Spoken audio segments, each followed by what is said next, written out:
This is the creepy story of the missing bride. So a young couple just got married. They decided to hold the reception at their grandmother's house with their family and friends. After the reception, they decided to play hide and seek. So the groom covered his eyes and counted to 100.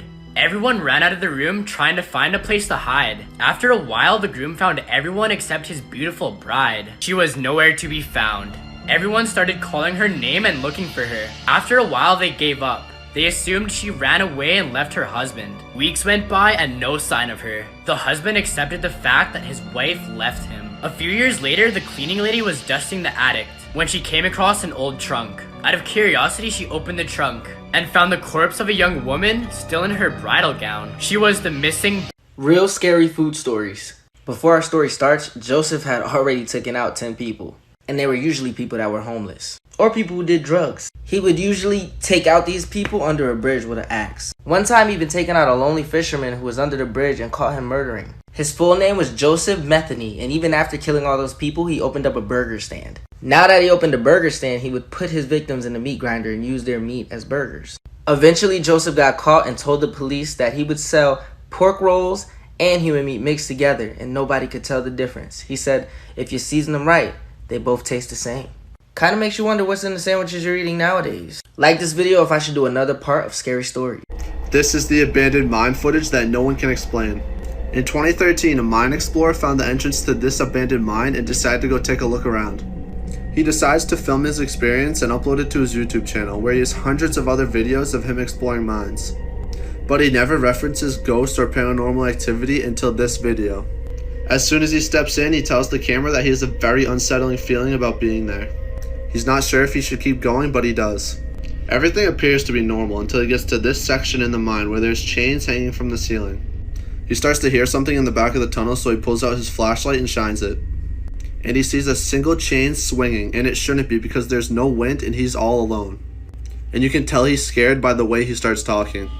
Although by now he's totally freaked out, but he wants to know what's causing the chain to swing, so he goes further and further into the mine. Until he hears something. He hears people whispering in every direction, and he immediately runs out. Things like this happens when people act stupid. In 2012, a group of teenagers thought it was a good idea to go investigate a potential paranormal activity at an abandoned mansion that was said to be haunted. Some of them brought a knife, to defend themselves from ghosts. They got into the house and immediately noticed the bad smell coming from it, but they kept on going anyway. They saw creepy pictures on the wall and even weird equipment that looked like torture devices. When they were done sightseeing, they turned around to go home, but all the doors and windows closed at once, and things started happening. The furniture in the house started moving on its own, and the pictures came alive. One of the girls in the group got lucky and she passed out. She woke up the next morning to a horrible sight. She saw the slaughtered body of her friends all over the place. She then ran outside and called the cops. The authorities later found out that a weird gas was released in the house, and it made the teenagers hallucinate and go crazy, thereby killing each other. And as for the girl who survived, she couldn't handle what happened that night, so she had a mental breakdown and spent most of her life at a psychiatric hospital. The picture behind me might look like a normal photo, but it's actually one of the most sinister, real-life haunted photos in history. Taken by a professional photographer in 1972 as guests arrived for a wedding, everything in this picture looks happy and normal. But if you take a closer look at the man standing in black, you'll see something odd. You can actually see somebody in white crouching behind the man.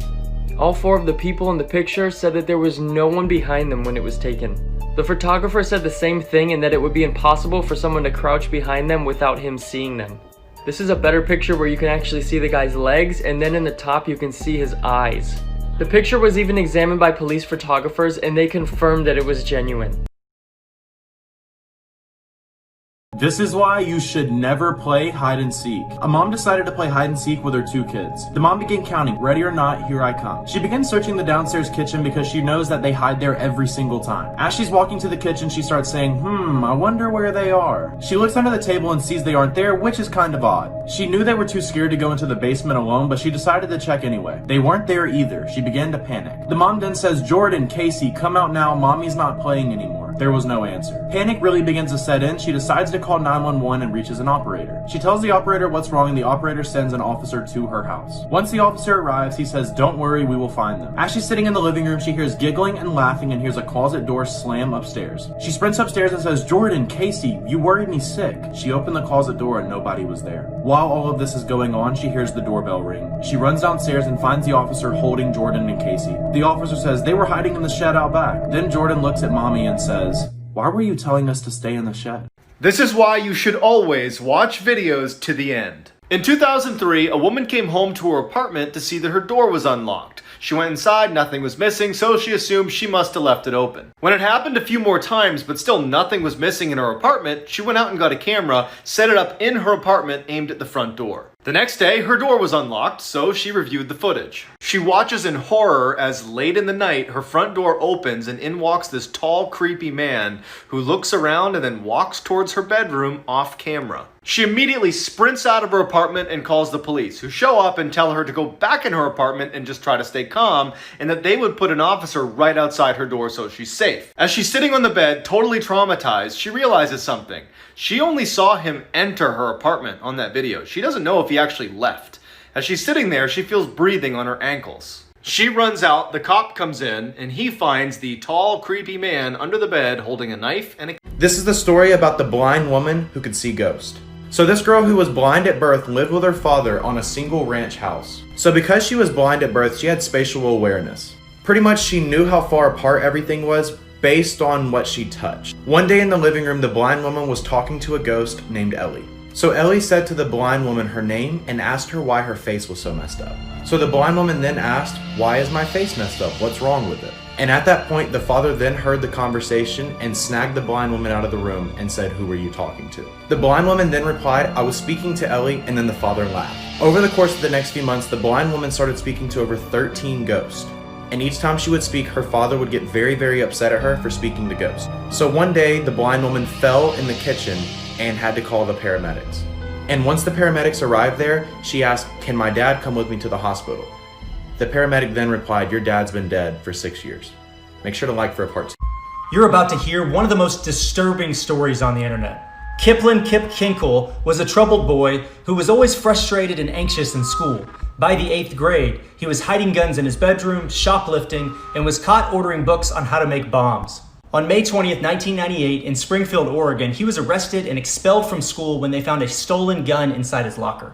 When he returned home after the interrogation, he pulled a gun out of his collection and killed both of his parents. Then he simply ate dinner and just went to bed like nothing happened. The next morning is where things get ridiculous. He brought his entire gun collection to his school and opened up fire, shooting 27 students.